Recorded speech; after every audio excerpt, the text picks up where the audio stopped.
Okay, we should have finished this off yesterday. It was only one more slide, but we didn't get to it. So we're right there where it says factors that affect capillarity.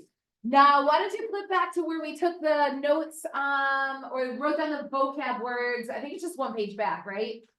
Take a look at what capillarity is. I asked you to take a look at the page before and look up the definition of capillarity.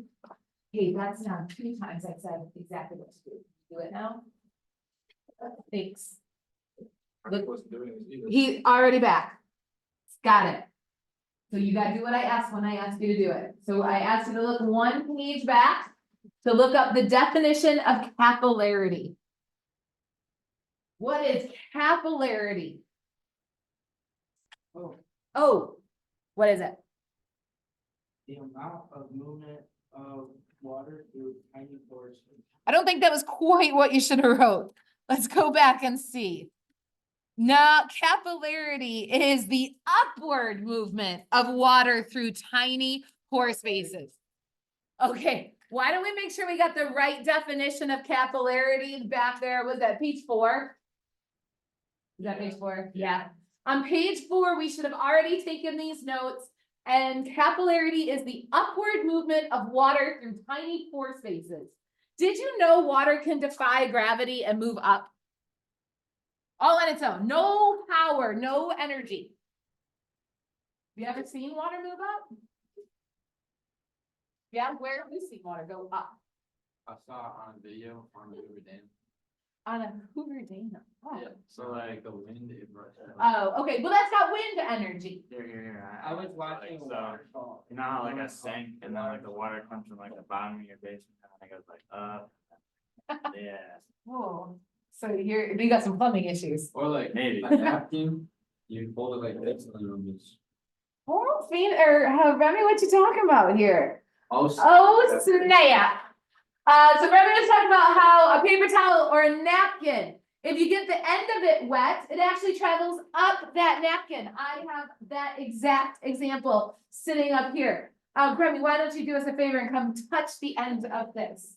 I don't want people to just take my word for it. Gotta take my word. Yeah, we gotta have some trustworthy sources. Yeah. I don't know if that one's made it all the way to the, has it made it to the end? Made it to the end. Okay, what are they feeling, Remy? Feels soggy. Feels soggy. So I can promise you that I never dipped the other end of the paper towel in the water. If you don't believe me, I'll throw in a new one. When you put the end of a napkin or a paper towel into water, it goes up. And that is the exact same thing that can happen in the soil. That can also that happens in roots. You may be able to see it in the straws that they give you at lunch. Those are really thin straws, aren't they? Yeah, those really thin straws. If you put that into water and actually observe it, the height of the water inside the straw is actually a tiny bit higher than the water in the cup. And that's one of the properties of water, which this is extra, but I'll tell it to you anyway. Water likes to stick together. You may have observed this if you've ever seen or done this yourself, where you put drops of water on a penny. You guys ever done that? A few of you have. They pile up and they mound up. And that's because water likes to stick together. It's one of the properties of water. So when it's a very small space, water can stick to each other and actually pile up. That was extra, by the way. You may have seen this when I water these plants. I don't just water them from the top. I actually put water in these buckets or these little dishes below my plants, and the water goes up through the pot into the soil. That way it goes up. That's capillarity action. It is the upward movement of water through tiny pore spaces. So what do we need to put in our notes on page 6? We need capillarity action is the upward movement of water in the soil. So that is almost a repeat of what you had on page 4. But since you guys didn't remember what was on page 4, it's important to put it back again.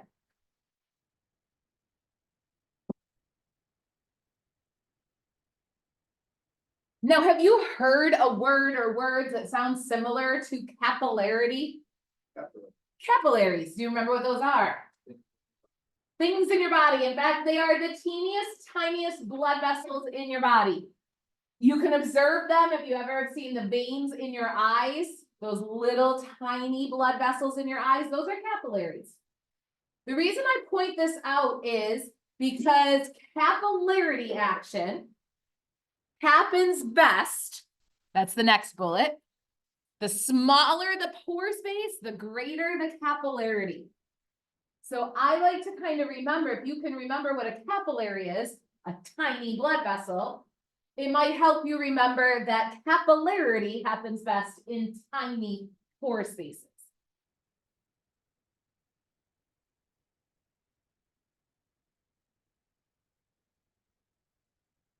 So we should have finished this up yesterday, but we didn't.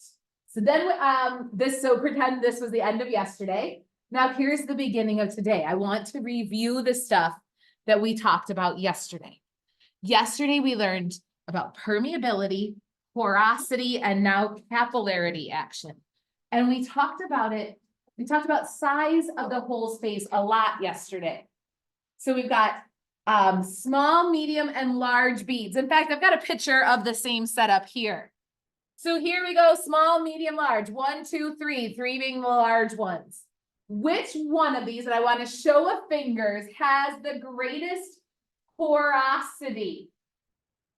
If you don't remember porosity, maybe check back to yesterday's notes.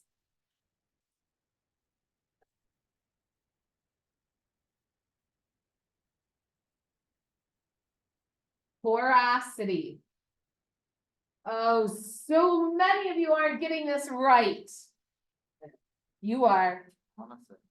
Want to say all of them. Guys, why is the answer all of them? Remember what we talked about yesterday. What is porosity?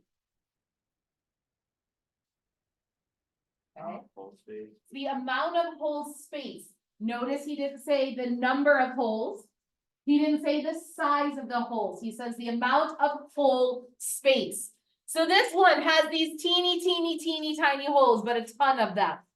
This one has really big holes, but only what? Like 9 holes in this whole thing. A lot of tiny holes is the same as a few big holes. So the porosity, size doesn't matter. How about this one? Which one has the greatest permeability?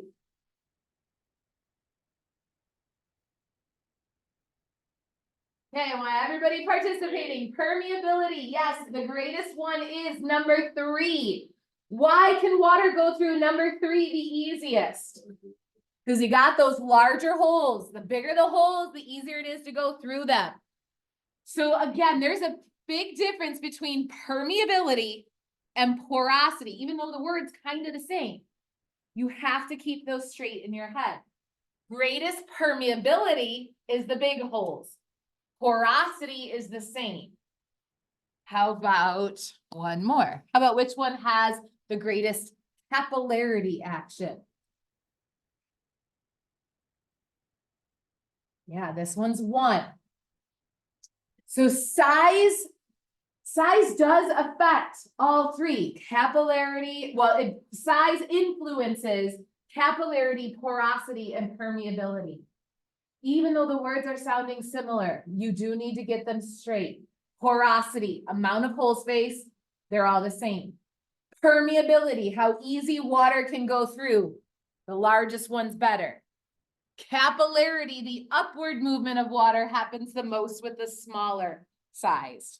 You do need to have those 3 straight for this chapter.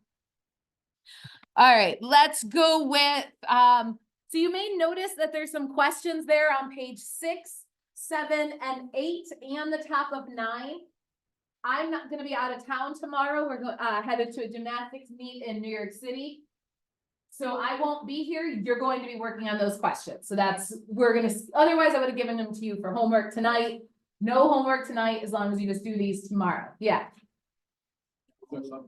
I didn't even check. What? There's another set coming after the next set we do here. So then we're going to get into, again, we already kind of talked about the water table, but there were a couple other vocab words that I wanted to go over. So what's up here on the board is supposed to be representing, okay, here is this Earth's surface. You can see it's raining on the surface. There's a tree. Then there's this yellowish, brownish layer. This is what's called the zone of aeration. If you think about this one, it's very similar to real life. If we went out and started to dig a hole, what would you notice at first? Would come with water and such.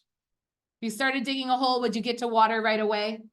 No. The places that have no water, that's this top layer called the zone of aeration. I think it helps. It's called zone of aeration. It has air instead of water in the holes.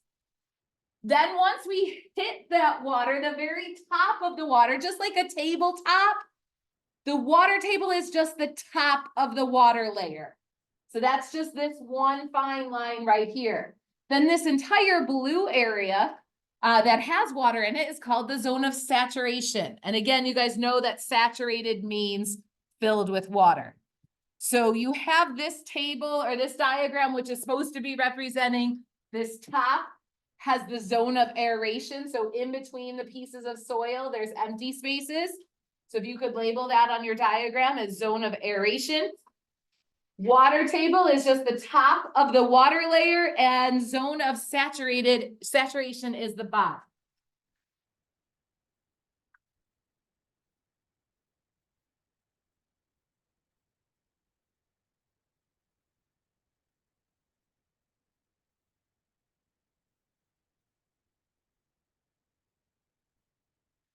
And then we'll just put these 3 vocab words up above it.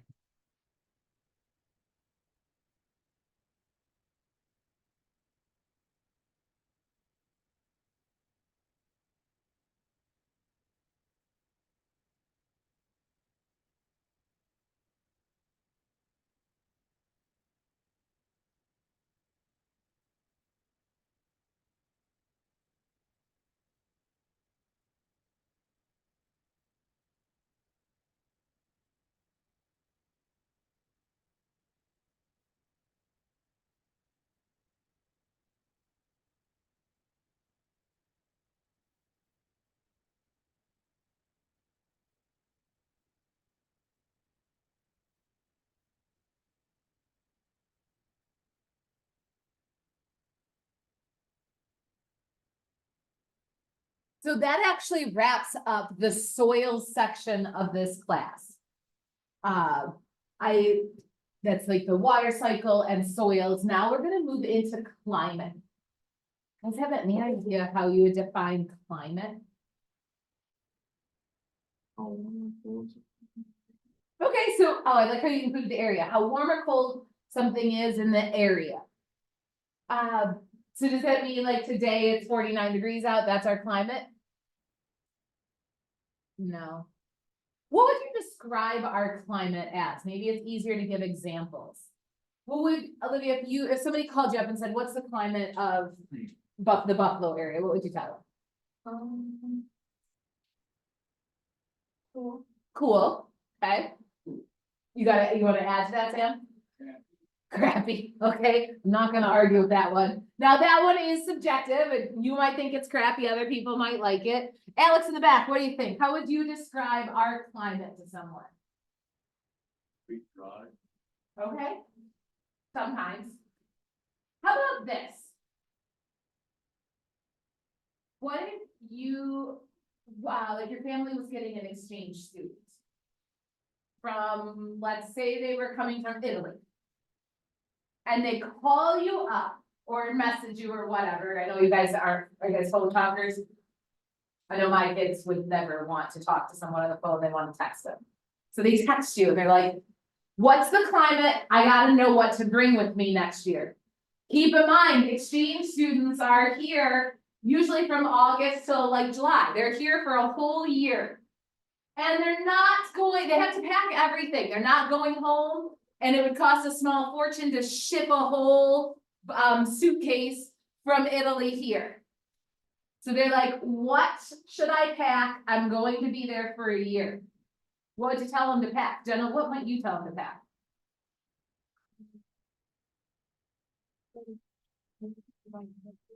So that's all they're gonna need are pants and hoodies? Yeah. Yeah, for Buffalo? Okay, maybe Gemma's not the best person to ask. What else do they need to bring? Shorts, pants, t-shirts, sweatshirts, coats, shoes, boots. I think girls don't get a bathing suit of some sort with their guy, but you're, huh? Jeans, sweatshirt, that's all you need. Okay, I realize some of you in this class don't care what the weather is, you still wear your jeans. What's in teeth, that's it. Okay, sweats and jeans, that's it, just what you wear all summer? That's all you need. Oh, remind me not to be near you in the summer. I think you guys are missing my point. What do they need for the summer? Warmer clothes. They need clothes for warm weather. So whether you're gonna have those t-shirts and shorts, maybe you're gonna want a bathing suit. What do they need for winter? Those sweatshirts. Coats, sweatshirt, yes, okay, I forgot, they're teenagers, no coats. It snows 2 days already. Sometimes it does and sometimes it doesn't. Anyway, my point is around here, we need all the different kinds of clothing for a year. What do you think my cousins in Florida would tell an exchange student coming to visit them? Sandals, shorts. Sandals, shorts, maybe some jeans, Flannel, maybe a flannel, but are they needing that parka you needed to come to Buffalo? boots. I'm done talking to you, Sam.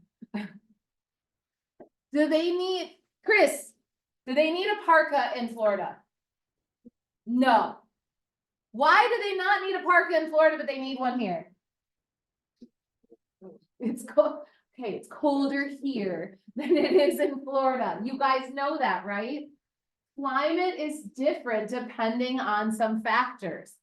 So what are some of the things that will control the climate of the area? No. Climate is not the daily weather. So climate is not controlled by the season. Yeah. Well, remember, Florida's in the same hemisphere as us. What's this? What's Chris trying to tell us? The latitude. So we are actually going to jump ahead to page 13.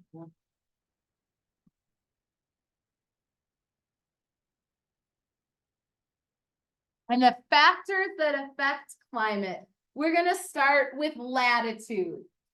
So I already have the word latitude there. You're going to add to latitude on page 13. It's how far north or south of the equator a location is. Are you raising your hand? No, okay, good enough.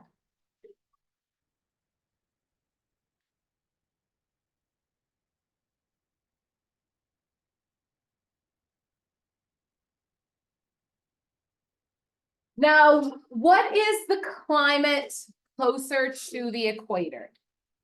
Well, how would you describe the climate as when you're closer to the equator? Warm. When?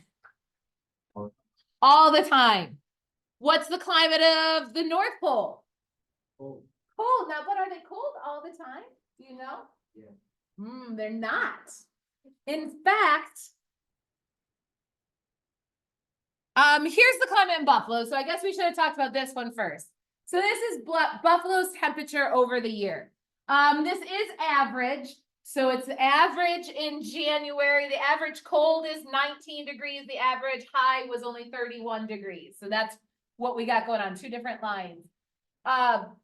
You can see as we get to March, we're into 40 for a high, low of 26. May, high of 70, low of 54. You can see our pattern. We start cold, get warmer, and get cold again. Here's, It's gonna be 80 on Monday. again, remember, these are averages. So if we average that 80 with today's high of 40 something, that'll average out to, so we're somewhere, that plays somewhere down here. Here is, I found this city right here, which if you notice, I have no idea how you pronounce it, by the way, it's right on the equator. So I just found one random city on the equator. Here's the average highs and lows at the equator. What's one thing you notice? They're basically the same. What's basically the same? Which part? All year, yeah, all year, they're basically the same, they do waver a little bit, but they're basically nice flat lines. Then I went and found the North Pole.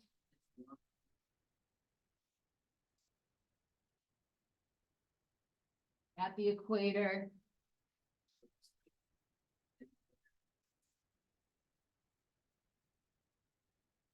During our winter, but not here. It's colder, 86 is colder than 87 and 91. Is that what you mean? So like December, like for us, it's cold, but it's like really warm. It's not the average of the rest of the year. No, it's the same. I mean, it's colder than in October. We'll learn about why that is, but let's talk about the North Pole. North Pole. Average low, -14, average high, 2 degrees Fahrenheit in January. That's pretty freaking cold. Again, that's just the average. It gets colder than that. Just like could also get warmer than that. They're middle of the summer. July, still gets up to 73 degrees at the North Pole. That's a pretty big, we go from 2 in winter to 73 in the summer. That's a pretty big jump. Let's compare that to our jump. In Buffalo, we go from 30 to 79. That's still a big jump, but 30 degrees difference still. That's a big difference. And that's part of what you need to realize. So this is the rest of the latitude notes. And yes, I do want you to copy them all. So the latitude, when you have a higher latitude, which yes is near the poles, the colder the temperature. The lower the latitude, which is closer to the equator, the higher the temperature. That part's not new. It's this last bullet here, which is an important fact that I don't think anybody's ever thought of before.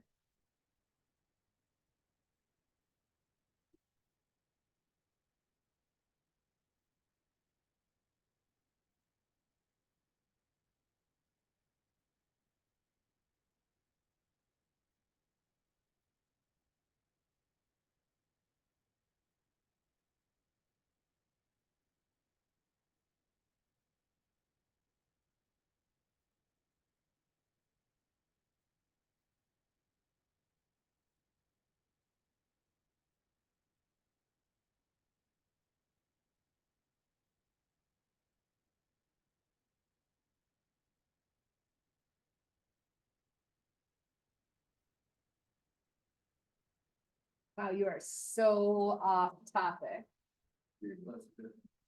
Huh? It is a good question. There was evidence that it disrupted the fault lines. Yes, I'm trying to think of the right words. So the part that, like, Parkas are like more extreme. They're the longer ones. So a jacket is here, a coat is here, and a parka is here. it's like a. Nobody wears Big.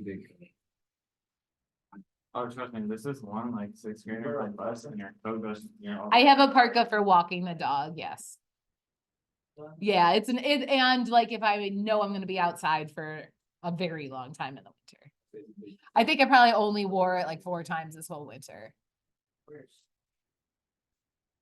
I do like to walk the dog all year long, so. Anyway, let's keep going. I got a Rufus and a Charlie.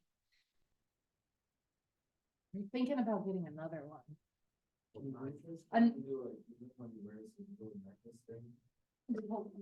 No. We'd get another Doberman. We actually know someone who would, actually it's Rufus's old owner is now getting rid of another one. And her name's Lucy. Truck driving? Yep. I think we'd be crazy though.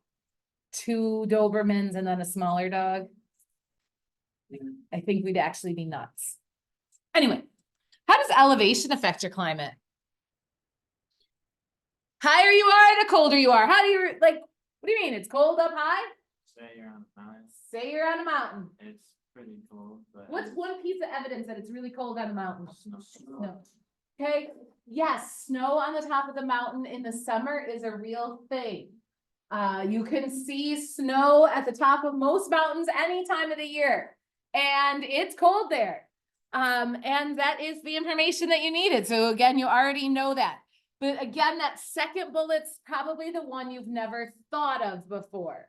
So the higher the elevation, the colder the temps.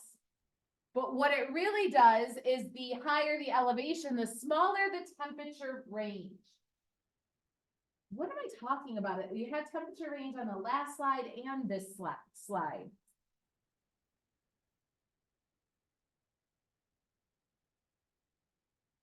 So what am I talking about when I say temperature range? Yeah, Alex. Yeah, the amount it changes. So the difference between that coldest day and that hottest day. When you're on the top of a mountain, that difference is lower. It doesn't get that hot in the summer and it always stays that cold in the winter. So that difference is not very big.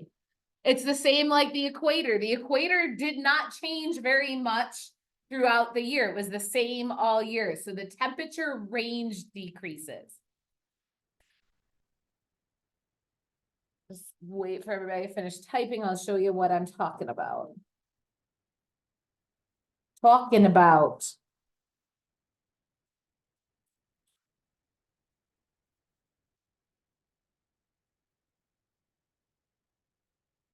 So I started to talk about this with Buffalo and the North Pole. So going back, whoops, too far. Here was the difference at the equator. So the equator, the coldest it ever was 86, and the hottest it got was 92, just looking at the highs. For Buffalo, we went from 31 to 79, so that was our temperature range. The North Pole went from 2 to 73. That's the temperature range. So you can see the farther we got from the equator, the bigger the range. Same is true with mountains. At the top of the mountain, the range is very small. It's cold all the time. The bottom of the mountain has a bigger range. I put up here a picture. This is actually a picture of Hawaii. And I just found it interesting that Hawaii at sea level is 27 degrees Celsius, which was, by the way, 80.6. The farther you go up the mountain, or technically it's a volcano in Hawaii, at the top of this mountain in Hawaii, they got 1 degree Celsius. It's 33.8 degrees there. So you can see it does get significantly colder as you go up the mountain. But if It's a dormant volcano, remember. And it's the air temperature, not the temperature of the lava, but it is a it's done erupting. like, And remember, we learned about this, it erupts because of the hot spot, and then the island moves and it starts erupting somewhere. It always stays over the hot spot, but the island itself moves past it. We already learned that this year when we were talking about plate tectonics. The next one is nearness to a large body of water. When I'm talking about large bodies of water, I'm not talking about Lime Lake. I'm not talking about Rushford or Cuba Lake. But I am talking about Lake Erie, Lake Ontario. Even Chautauqua Lake is big enough to kind of control the climate around it. So what I have here, this picture, this is San Francisco, which you can see is right on the Pacific Ocean, and Bakersfield, California, which you can see is inland in California. This blue line is the temperature for San Francisco. What do you notice about the blue line? It's what? It's what? It's stagnant, is that what you said? Yes, it stays basically the same. Yes, there's a little bit of variation, but let's check out Bakersfield. like us. It looks a lot like us. It's a little warmer than us. They only get a little bit like 47 degrees. They are more south than us anyway. But you can see they are colder in the winter, significantly colder, 40 degrees warmer in the summer. This is true, maybe not this extreme, for places around here. All those towns along Lake Erie, Lake Shore, Evans, Hamburg, Frontier, Irving. All those places, actually Lake Erie will do this leveling out of the temperatures for them. In fact, it's the reason why, if you've ever noticed around Dunkirk and Irving, they grow grapes there. They don't just grow grapes anywhere. There's very few grapevines around here. They are always around the lake, right along, not like right along the shore, but in those towns closer to the lakes. And that's because Lake Erie does this to us. It keeps us a little bit warmer in the winter and cooler in the summers. Let's talk about that right now. In fact, if we went down to Canal Side, over by where those Navy ships are, how would it feel there today compared to here? It would feel cooler. That's because Lake Erie is colder than the air right now. So if Lake Erie is only like 40, 45, and that breeze is blowing onto you from the lake, it's going to be a cold breeze. So Lake Erie keeps us colder. Sam said it's going to be 80 on Monday, 80 here on Monday. If we go down to Canal Side, it will not be 80 on Monday. The lake, that cold breeze will come off the lake. It will be closer to maybe 65, 70 down near the lake. That cold lake will blow onto Buffalo, make it colder in the summer. But let's talk about the winter. If it's 40, 50-ish here, but the lake is still 60, maybe 65. So like we're talking about fall, like football season, that breeze will be blowing a 68-degree breeze on us instead of the 40 we're feeling here. So being close to the lake causes that smaller temperature range. We'll have slightly warmer winters and slightly cooler summers. And that's because water takes a long time to heat up and a long time to cool down.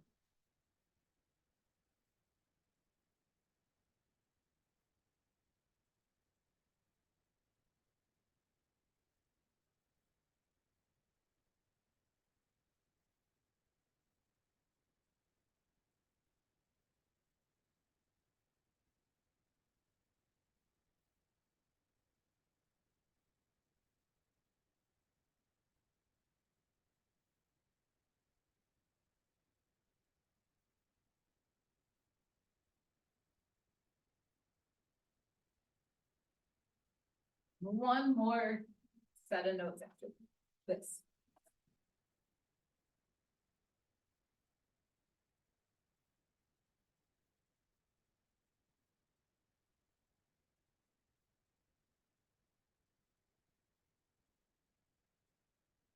Next one is comparing how close you are to an ocean, actually. So ocean currents is the next one. There's a reference table for this. We've got reference table page 4. We've looked at this reference table before. We did it using latitude and longitude. We use page 5 more often, but page 4 did have the equator labeled. It had the actual continents labeled. So we have glanced at this one before, but we've never really used it. What is also on here are ocean currents. In fact, do you guys know what an ocean current is? No, that's a rip current or rip tide. It's not, you're not wrong. There's a famous ocean current. You guys ever hear of the EAC? Finding Nemo. You guys all seen Finding Nemo?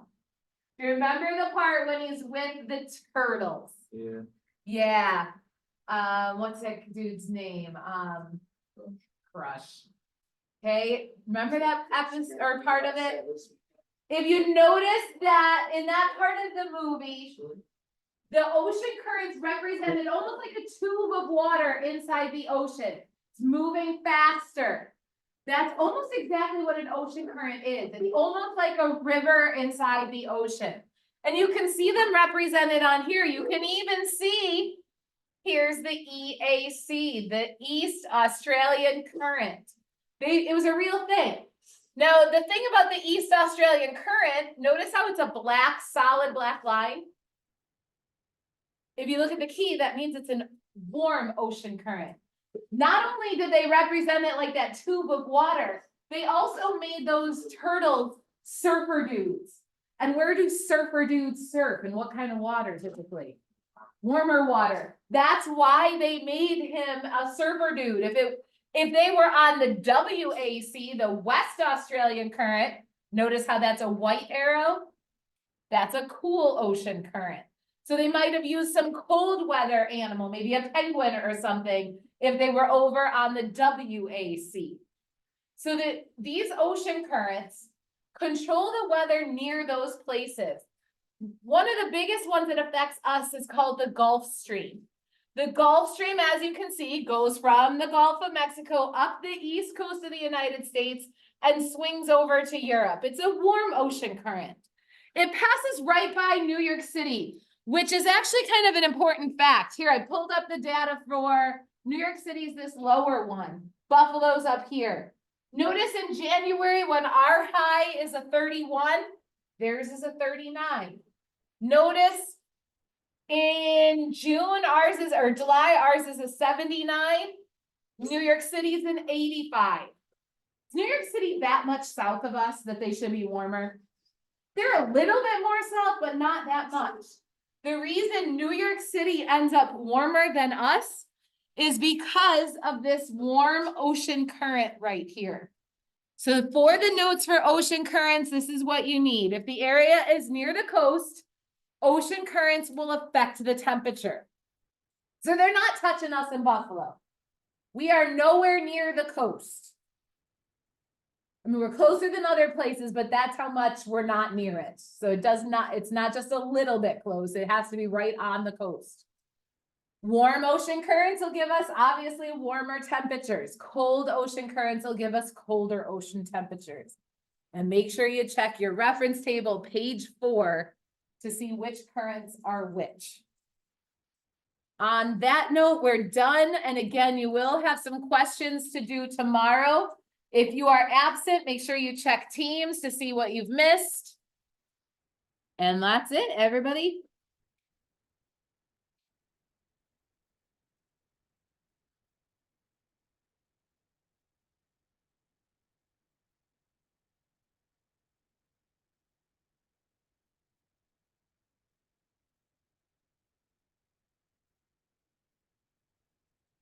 You guys gonna be participating in the rock, paper, scissors contest tomorrow? I think it's so cool. You haven't heard about it yet? So everybody's gonna be given the opportunity to get these necklaces. I don't know if they're all gonna be the same color or not. And as long as someone has one, you can challenge them to a rock, paper, scissors contest. So rock, paper, scissors, shoot. Whoever wins gets the necklace.